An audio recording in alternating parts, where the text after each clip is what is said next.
জলটা আমাদের প্রায় গরম হয়ে গেছে। এবার আমি আগে থেকে কুচিয়ে রাখা ম্যাগিগুলো জলের মধ্যে দিয়ে কিছুক্ষণ বয়েল করে নিই।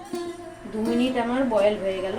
এবার আমি ম্যাগিটাকে ছেঁকে নিই। এবার বয়েল করে রাখা ম্যাগিটার মধ্যে আমি একটু তেল দিয়ে নেড়ে নেব। এই ফ্রাইড ম্যাগিটি বানানোর জন্য আমি নিয়েছি গাজর, বাঁধাকপির পাতা, ধনে পাতা, বিনস, মটরশুঁটি আর কুচানো আলু। এবং এটিকে সুস্বাদু রূপ দেওয়ার জন্য আমি মশলা হিসেবে ব্যবহার করেছি চাট মশলা, ম্যাগি মশলা। ফ্রাইং প্যানটা গরম হয়ে গেছে। এবার আমি এতে 2 টিস্পুন সাদা তেল ব্যবহার করব। এবার আমি কুচিয়ে রাখা সবজিগুলো একে একে ফ্রাই করে নিচ্ছি।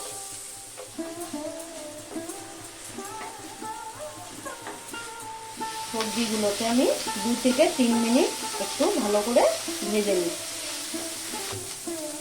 এবার আমি সামান্য পরিমাণ এতে নুন অ্যাড করে দিলাম।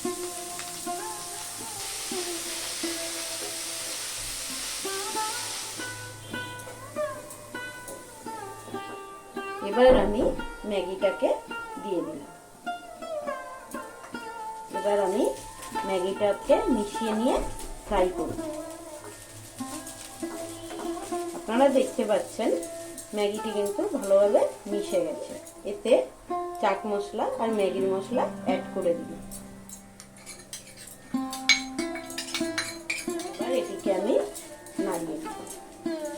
এবার আমি এটিকে 2 থেকে 3 মিনিট ভালো করে মিশিয়ে নেব।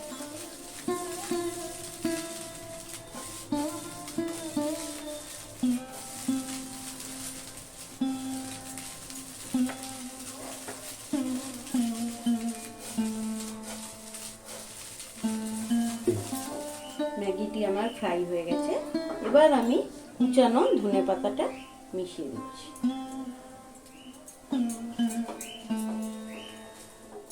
এবার এটিকে আমি নামিয়ে নিচ্ছি। তৈরি হয়ে গেছে আমার ফ্রাইড ম্যাগি। টানটানা! আজকের রেসিপি ফ্রাইড ম্যাগি। এটি আপনারা বাড়িতে ব্রেকফাস্টে অবশ্যই খুব অল্প সময়ের মধ্যে বানিয়ে খেতে পারবেন। আর আমার বানানো রেসিপিটি কেমন লাগলো অবশ্যই কিন্তু ভুলবেন না মতামত জানাতে।